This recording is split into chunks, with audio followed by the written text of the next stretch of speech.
Olá!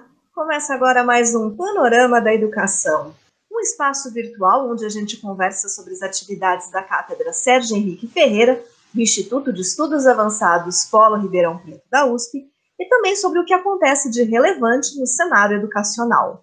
E quem está com a gente mais uma vez aqui para bater esse papo é o titular da nossa cátedra, o professor Mozar Neves Ramos. Professor, seja muito bem-vindo. Muito obrigado, Thaís. Um bom dia para você, um bom dia para todos que nos acompanham, iniciando mais uma semana de Conselho Nacional de Educação. Daqui a pouco começam as atividades que se estendem até quinta-feira. Estou à sua disposição para que a gente possa trazer alguns temas de interesse da comunidade acadêmica educacional. É isso aí, professor. Então vamos começar. Um levantamento publicado pelo jornal O Globo na semana passada chamou a atenção para a precariedade do orçamento do Sistema Federal de Ensino Superior para gastos básicos, como água e luz, as chamadas despesas discricionárias. O valor é o mesmo de 2004, quando o país tinha 18 instituições e 700 mil alunos a menos. Considerando o cenário de pandemia que a gente está vivendo e todos os problemas atuais da educação básica, que riscos essa falta de verbas pode trazer para a educação brasileira como um todo? Olha, Thaís, é bastante preocupante, né, o cenário das instituições federais de ensino superior para 2021, porque um corte de 18% da parte da receita, do orçamento, relativa à parte discricionária, que não só para pagamento de luz, água, energia, mas também para bolsas de estudos, né, para outras atividades. É aquele recurso que é extremamente importante para o cotidiano, né, para o dia a dia, manutenção da própria universidade. Eu, que já fui reitor de uma universidade federal por 8 anos, presidi a Andifes, né, a gente sabe o que significa isso. Né, e vem num momento em que o governo deveria estar investindo maciçamente em pesquisa, em educação, porque é isso que vai fazer a diferença nesse futuro para que o país possa cada vez mais ser um país protagonista no cenário mundial. E se a gente for olhar, né, o valor hoje previsto no orçamento das federais, como você bem disse, é como se a gente retroagisse para 2004, quando o tamanho era 18 instituições a menos, né? O número de alunos era metade do que é hoje. Então, como fazer para que essas instituições se mantenham? Não há como. E os reitores, eu li a reportagem, e também outras associadas a esse mesmo tipo de problema, os reitores da Unifesp, a reitora da UFRJ, a Denise, todo mundo está colocando aí o mês de julho como o máximo onde vai ser o limite para o funcionamento do Sistema Federal de Ensino Superior, que é estratégico, né, para o desenvolvimento do país. Então, há uma outra possibilidade de um descontingenciamento aí de recursos, que você tem uma parte que foi um corte e uma outra parte que está congelada.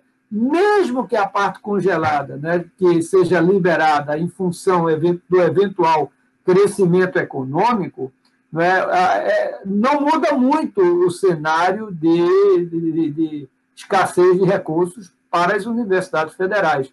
E eu tenho uma preocupação que, além de serviços como água, luz, limpeza, segurança, há também um outro fator, que são os alunos de baixa renda.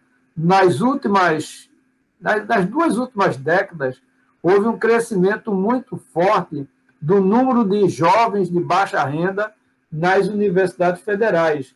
Entretanto, mesmo sendo gratuita a universidade, a gente sabe que esses jovens dependem fundamentalmente de uma bolsa de apoio à manutenção deles, de alimentação, de ir até as universidades. Então, isso compromete, inclusive, esse esforço que o país fez nas últimas 2 décadas de reduzir a desigualdade de oportunidades, né, de jovens de mais baixa renda poderem ingressar numa universidade federal. Né? E a gente sabe que o ensino superior ele causa um impacto muito grande na redução da desigualdade social e econômica, né?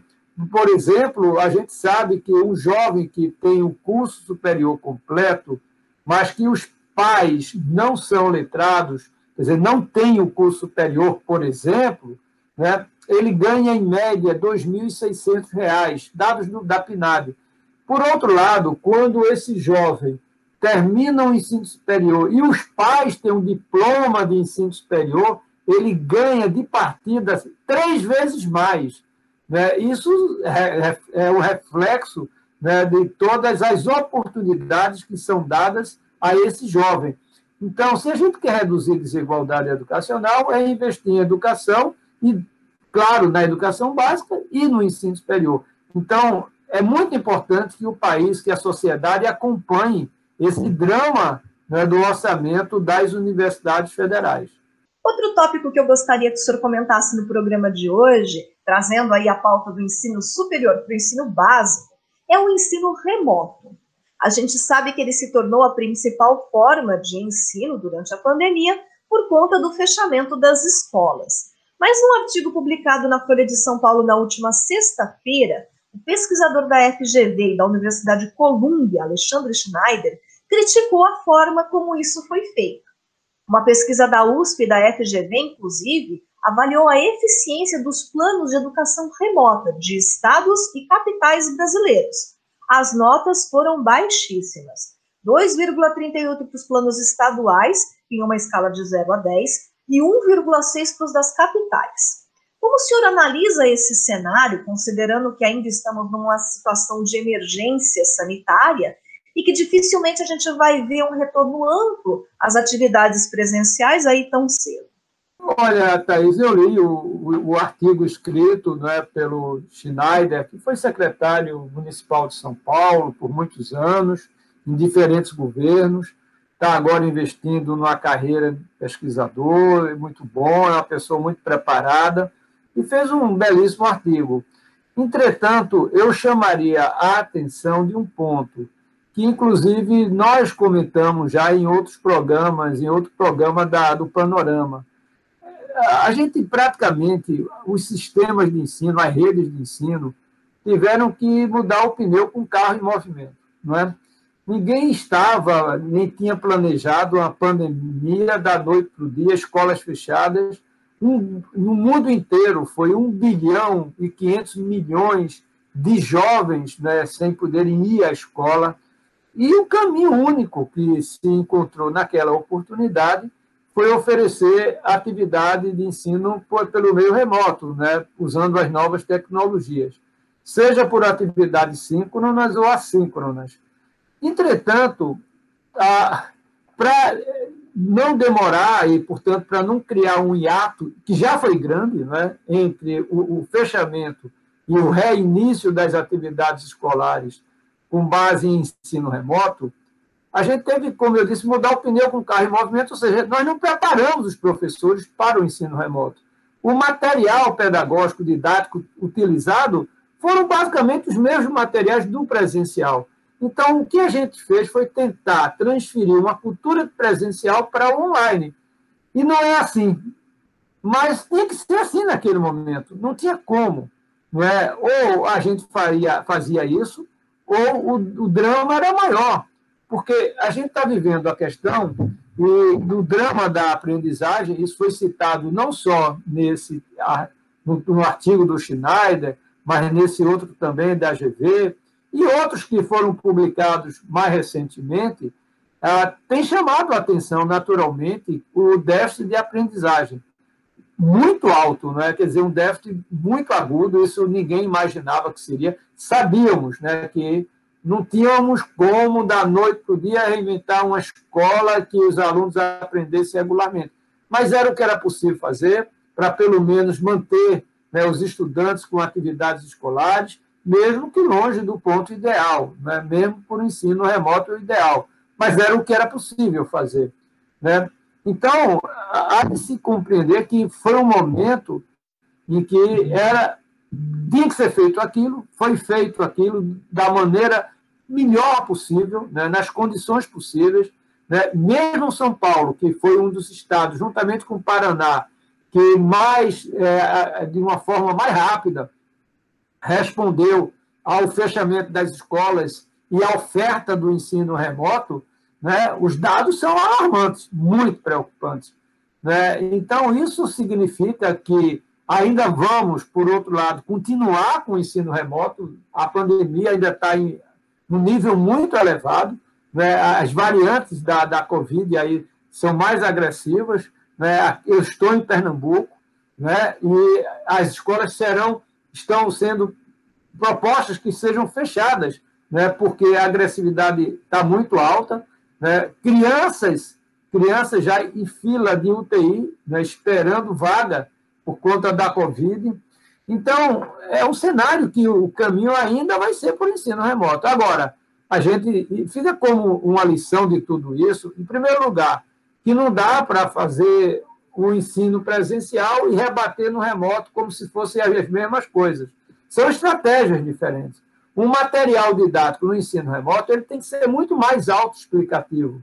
O professor ele tem que ser muito mais preparado para dar conta das novas tecnologias, de como se colocar diante de uma câmera, seja para o ensino usando atividades assíncronas, né, gravando aulas, ou mesmo numa atividade online, ele precisa dominar essas tecnologias, né, ele tem que se sentir preparado. E isso o professor teve que se reinventar da noite para o dia. Então, eu quero dar uma mensagem que, olha, o ensino remoto, as novas tecnologias, o ensino mediado por essas novas tecnologias, veio para ficar. E vai ser aquilo que a gente está chamando do ensino híbrido. Mas só que vamos ter que preparar professores e preparar material apropriado para esse ensino remoto, para que, de fato, a gente tenha maiores probabilidades, condições de oferecer um ensino que gere aprendizagem escolar. O que foi feito era o que era possível fazer numa situação dramática. Então, não vamos agora dizer que o ensino remoto não funciona e não é importante. Ele é importante, ele é um grande aliado, o ensino mediado por tecnologias. O futuro vai ser das metodologias ativas, das plataformas digitais, do ensino utilizando inteligência artificial. Então, isso é o futuro e o futuro chegou. Vamos ter que preparar pessoas e material para esse futuro. Então, cuidado apenas para achar que, olha, o ensino remoto não funciona, porque o que foi feito foi numa situação muito distante daquela ideal, daquela que deveria ser feita para um eventual ensino remoto, preparando pessoas e material apropriado para aquele momento. Então, tenho cuidado somente nisso. Eu acho que o ensino remoto, as novas tecnologias, vão ter um papel muito importante, cada vez maior daqui para frente. E para encerrar o programa de hoje, professor, conta para a gente como que estão os projetos da cátedra nessa semana.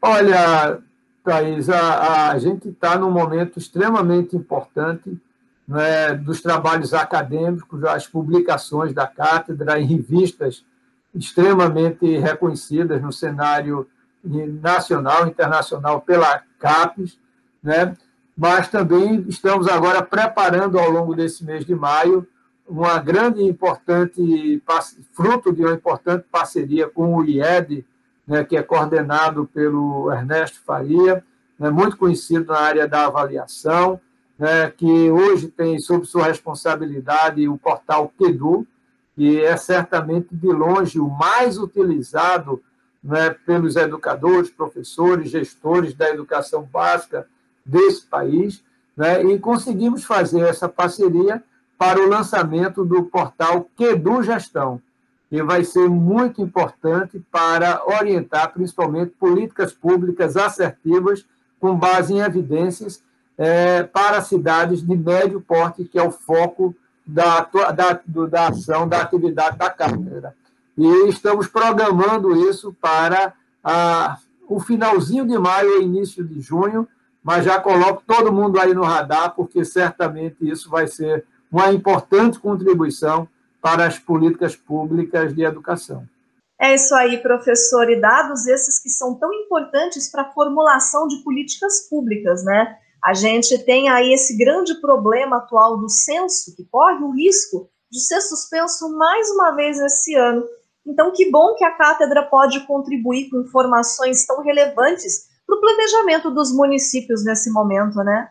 Bem lembrado, né? Sem dados, sem informação segura, de boa qualidade, você não gera propostas, projetos de boa qualidade para melhorar as políticas públicas de educação.